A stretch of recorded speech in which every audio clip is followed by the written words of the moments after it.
So this is someone who heads investments for a company. So why don't you give us a brief synopsis of your career and what your main motive was for choosing such a path? Yeah. So look, I think very early on in my age,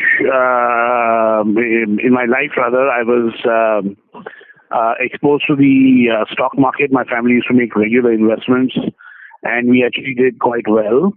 And I think just around that time, India was liberalizing and opening up.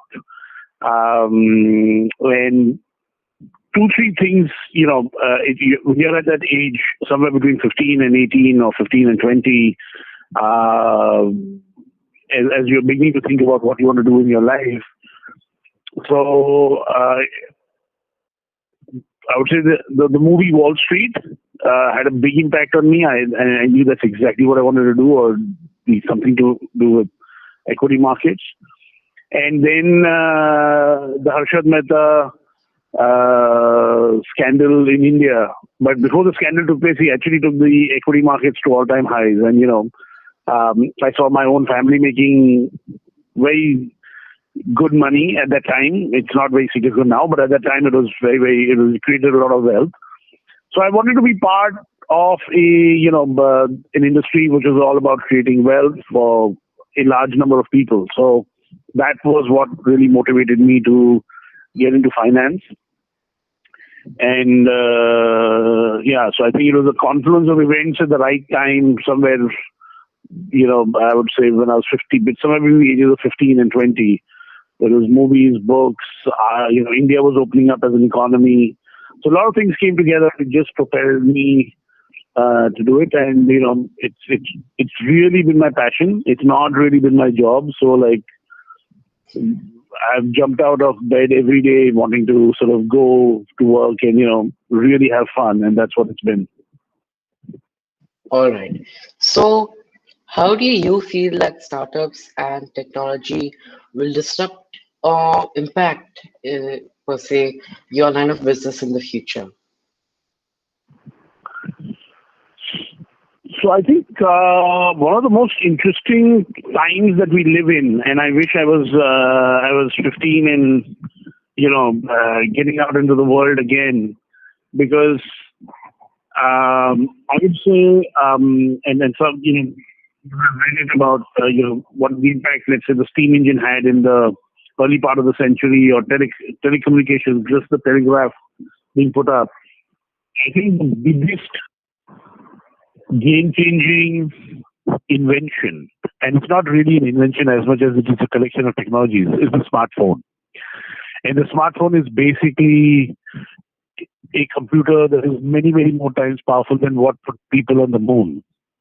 That being in the hands of 2 to 3 billion people, maybe more as costs fall, mean that there's going to be a democratization of technology. And that, I think, has very, very big positive ramifications for the next 10, 20, 50 years in the world. And I think it will make the world a much better place. There'll be a lot of well-being created. And by well-being, I just don't mean wealth. I also mean that a lot of people will be able to improve their situation dramatically in their lives with the use of access to very, very high-end space-age technology at very, very cheap prices. So, I think that's really what I think is going to happen.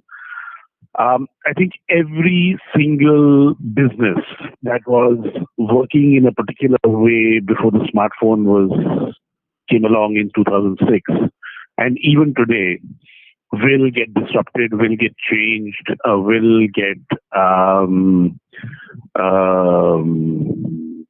for lack of a better word, turned upside down. And I think you will probably see over the next 25 years the largest number of young companies coming up and becoming very, very big and very large and having a very big, meaningful impact on society.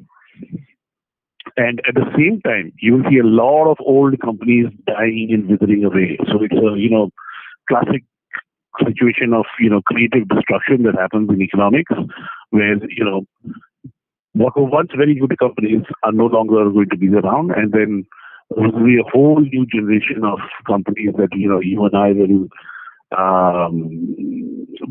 whose products, whose services, whose we will enjoy, and we will think of as those companies will sort of define the world. So actually expect this to be the most exciting times for the next 10, 20 years. Will be the biggest leap forward in terms of technology impacting our lives. All right. So, what guidance do you have for someone, a student, who looks to pursue a similar career? So, look, I think the most important thing that I think you need to have is an inquisitiveness, a curiosity, a willingness to constantly learn. You have to enjoy what you do. I've been in finance, and I've had, as colleagues, I've had engineers, I've had accountants, I've had lawyers, I've had people from arts backgrounds who've been in our business. And bar none, the most successful people are the people who are coming to work and enjoying themselves. And I think the worst thing that you can ever do is to be in a profession that you don't really enjoy, and that's not your passion, and you sort of spend 10, 20 years, and they go by very fast. Because when you're in it, you don't realize it, but your first 10, 20 years of your career is what you build. So, I would just say that if you're coming to this field, you have to really want to be part of it, and it can't be just a job. Because especially in businesses like finance, which are all about the mind and about being smarter or about being more creative or being more, very competitive, somebody who's going to spend in more hours, somebody who's going to study more, or not study more in the sort of education sense, but somebody who's going to put in more effort is going to always beat you. And you will get left behind. And as you keep getting left behind in your career, you'll just feel more and more frustrated.